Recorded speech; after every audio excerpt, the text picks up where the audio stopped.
Hey,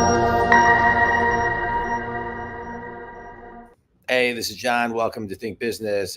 Looking forward to talking with Jon Wolpert. Jon, it's great to connect with you. Looking forward to connecting with you. Jon, Wolpert.com and Chief Product Officer at TacitPath. All right, so Jon, I'm looking forward to talking with you. And I'm looking forward to talking about your book that that we're here to talk about. It's called The Two-But Rule. So I'm looking forward to that. Thanks, Jon. Before we kind of dive in, I'm a business coach. I work with successful people all over the globe who are stuck. I work with them to get unstuck. And this platform is a way for me to meet great people, learn myself a ton, but also share and help people get unstuck. And so if there's your book is about turning negative thinking into positive solutions. And so if there's one area where people get stuck in that, what is it and how does your book get them unstuck?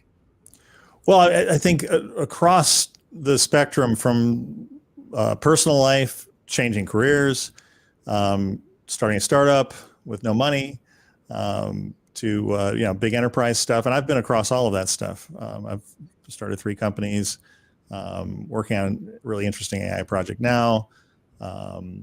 I was stuck all the time during writing the book. I'm sure you've experienced, that sort of thing. You get the writer's block. In all of that, there's this problem, right? We run into our butts, right? I remember I was running a research lab years ago, and we had a big gnarly problem, and a new hire steps up and says, "What if we did this?" And an engineer on the team wasted no time with, "But that won't work," right? Boom, mic drop. Yeah. And so the problem with that, of course, is standing between you and your hopes and dreams is a bunch of pesky people with a lot of butts. And as Gen Xers, I'm a Gen Xer, we didn't like the butts, right? We didn't like the boomers saying, "But that won't work," right? It was very negative. So we created, sadly, a no buts culture where it has become unsafe for any of us to tell anybody about our butts. You don't want to butt in on somebody else's new idea. And the problem with that, even management, right? Especially management. The safest thing for your boss to do today is patch on the head and say, "Good idea," walk out of the room. Yeah. Right. So there's 2 momentum killers in your brain and in life and in your team and culture. One is the one butt culture, and the other is the no butts culture. Yeah. But we could have a 2 butts culture. A 2 butts culture allows us to joyously embrace our butts. And I know it sounds trite. I called it the 2 butt rule rather than momentum thinking for innovation and product management because it's funnier. And I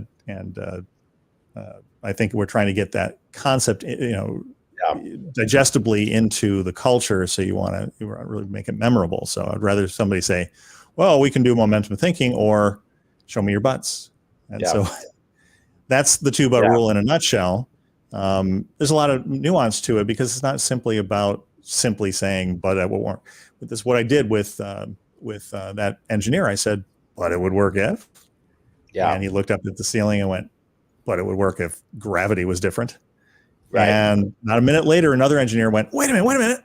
And that resulted in a couple of patents and a project that got the attention of Lou Gerstner, the CEO of IBM. So not a bad result. We didn't fix gravity, but we maintained innovative momentum, even with a silly butt. Yeah. I love it. And what you're talking about is, how much change can come from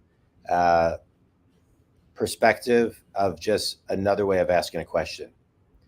I think a lot of times people, shut things down and have a hard time, especially if they're kind of one-dimensional thinkers, thinking in a multi-dimensional way. Not that that's a bad thing, but sometimes I think a lot of times people don't recognize that many people need to be prompted to expand their thinking. So I love that question. Because I'm a big fan. Whoever brings the question to the meeting is in control, and so you take it to a whole nother frequency. I love it.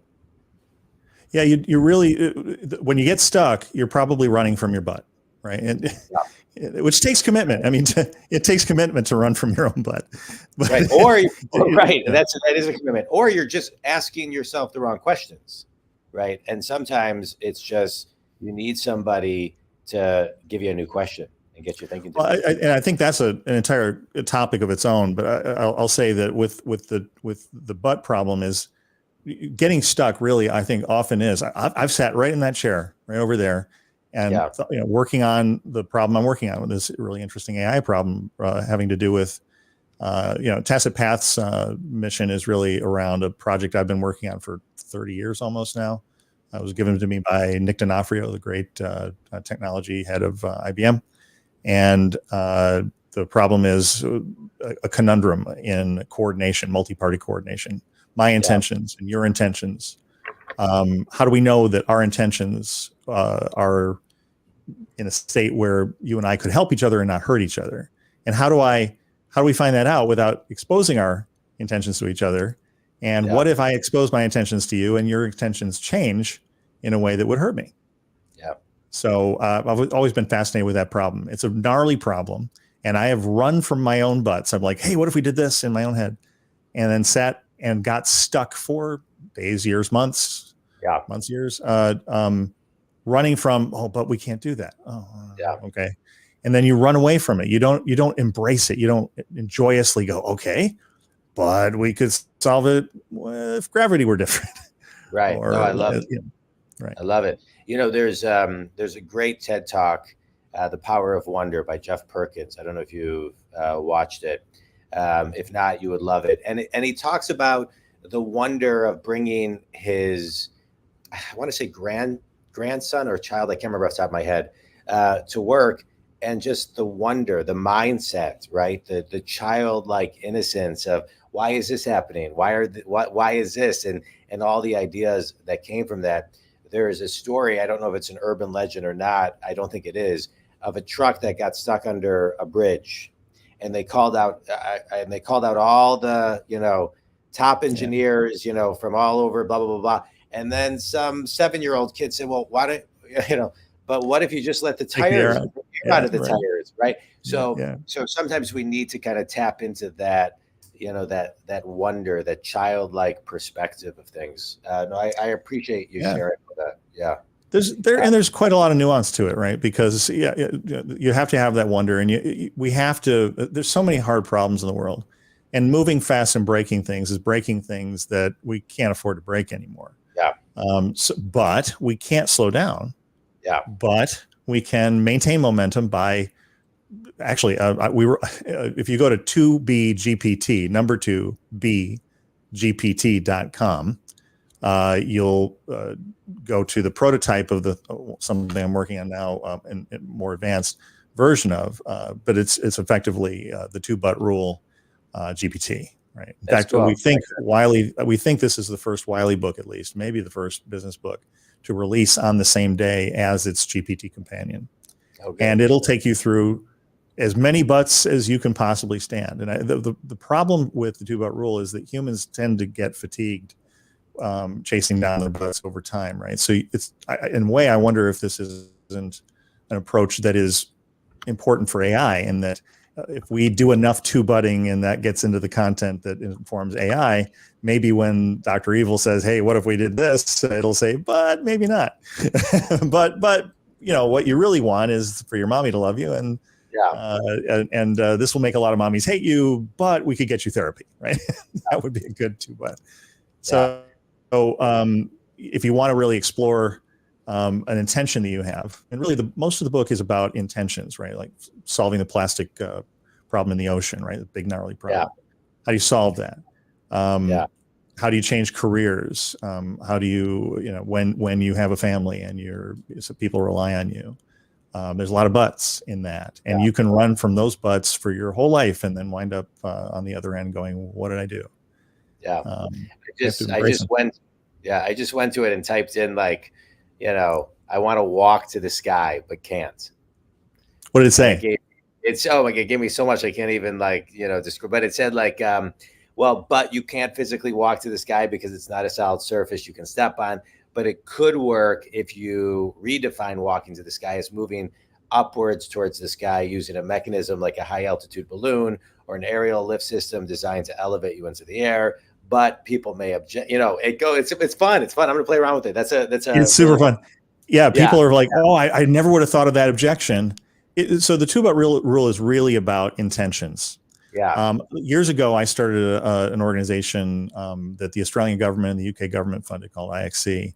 And the premise, it was based on a Harvard Business Review paper I wrote many years ago.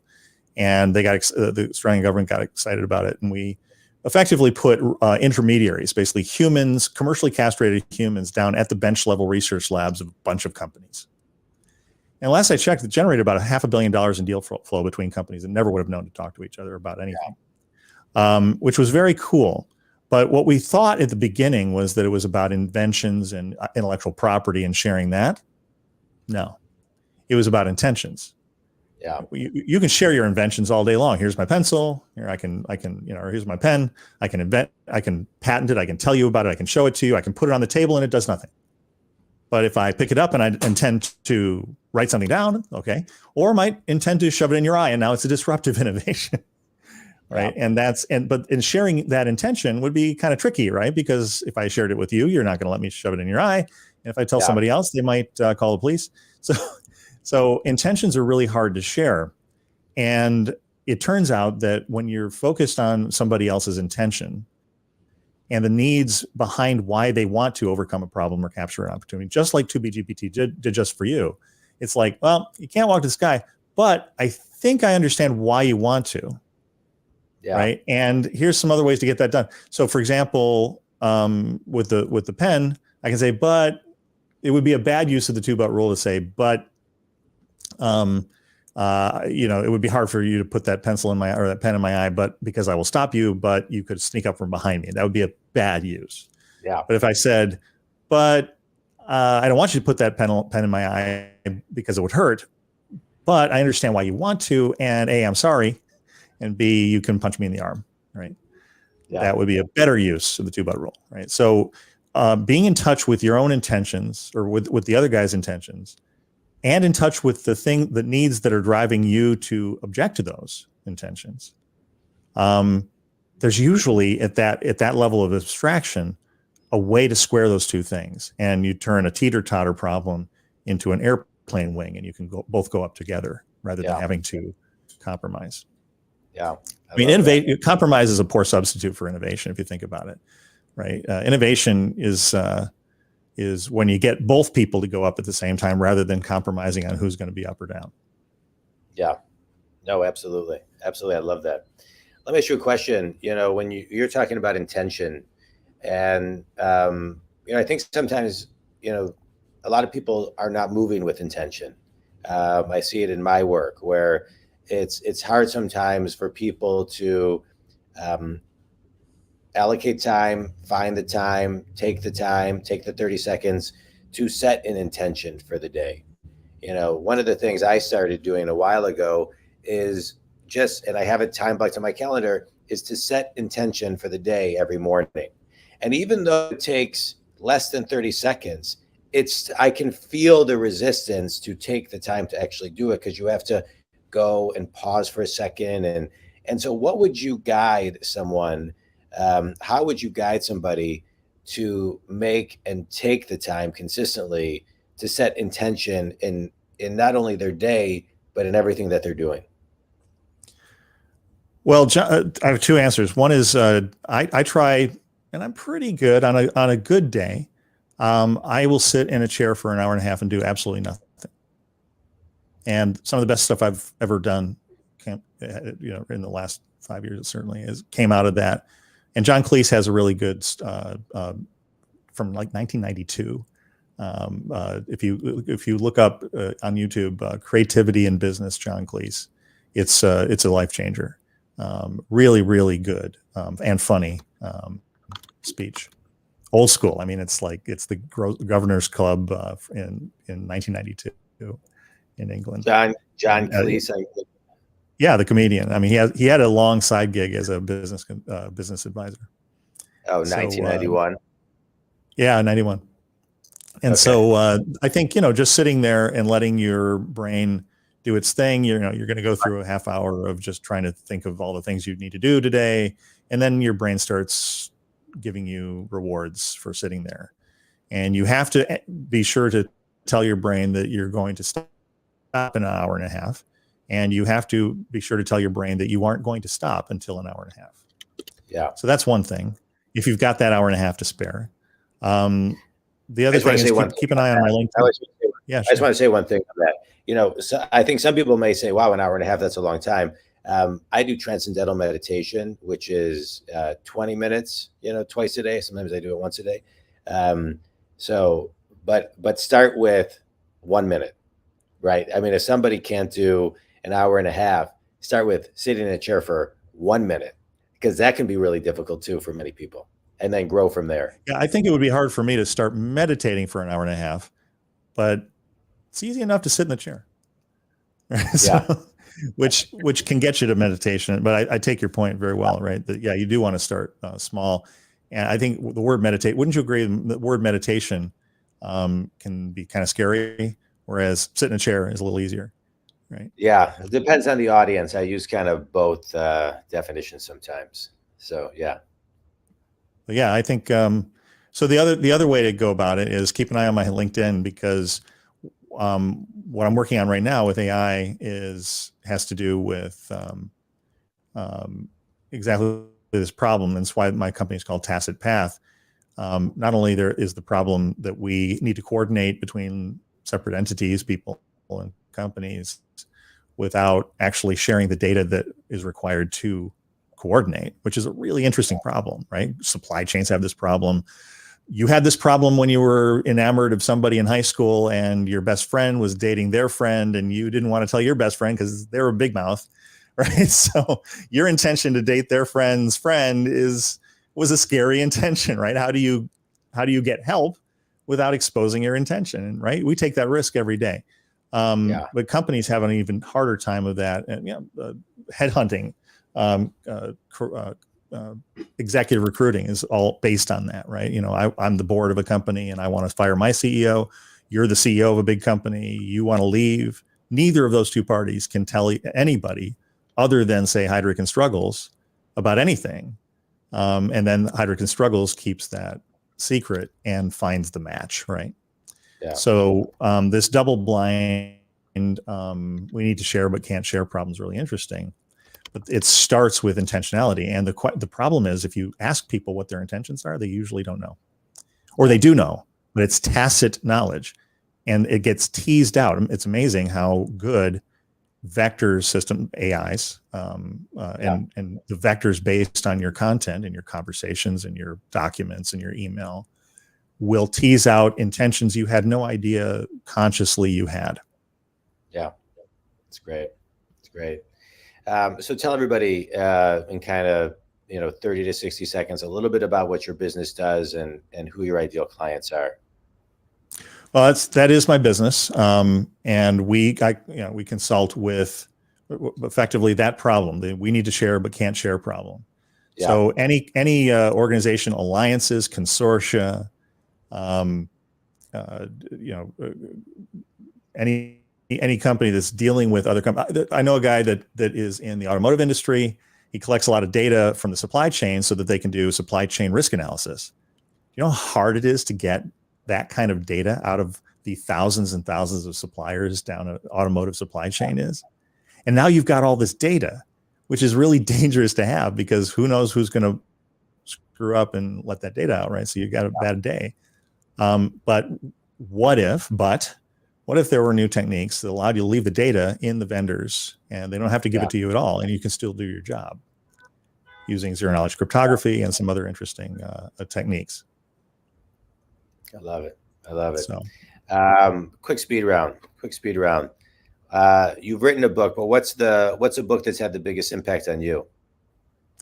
Orbiting the Giant Hairball by Gordon MacKenzie. Okay. Have had that book forever. It's a visually beautiful book. And also Hank Chesbrough's Open Innovation book. Okay, Hank from Henry Chesbrough. Sorry, Henry.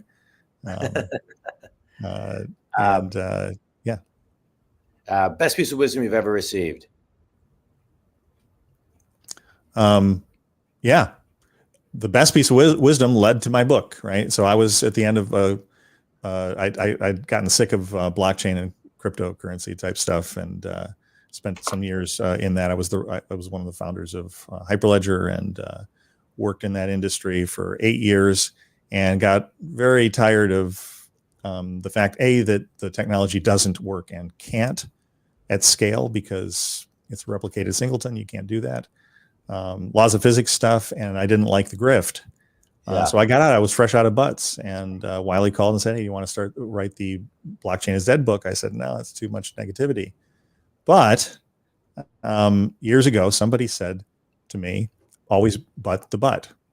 Yeah. And that changed my life. Some of the best stuff I've ever worked on was stringing together a chain of 5 or more butts, right? Always an even number. Failure is always on an odd numbered butt. Think about it. Yeah. I said, this would be a pretty funny book, and it'd be kind of cool to walk by the book in the airport and go, look at the cover. It's literally cracks me up. Yeah. No, it's a great cover, and it's a great title. So that was a great piece of advice. Was always, and thinking about that after that time, and calling it quits on blockchain. Yeah. I was fresh out of butts. Yeah. And writing the book helped me find my own butt again. Yeah. I love it. Finish this sentence. One thing everybody can do today to start tapping into their own intent is embrace your butt. I love it. Jon, tell everybody where they can buy your book and connect with you. It's Wiley book. It's in 300 Barnes and Nobles all over the U.S., and you can buy it wherever you buy books. It's great. Well, if you don't see it, definitely tell the bookstore to buy it. Thanks for taking an hour and a half to sit in your chair every day and come up with some great ideas and great thoughts that you then put in a book that can really make an impact on a lot of people. As I know, the work you do in the companies that you're in make an impact. So I'm appreciative of that. Think community. I always like to extract one thing. We talk about this a lot on the show, moving with intention, and making it a practice can lead to really, really big things. And just keep on asking yourself the next butt question, and see where it takes you. It can take you to great heights. Jon, I appreciate you taking time. Everybody, you can reach Jon. Give me your website, Jon. J Wolpert, WOLPERT.com, or just the2buttrule.com, or go straight to 2bgpt.com. All right. Or you can reach me at jondwoskin.com if you want to talk about any coaching. Jon, thanks. This was great. I appreciate it. That was awesome. Thanks, Jon. Cheers.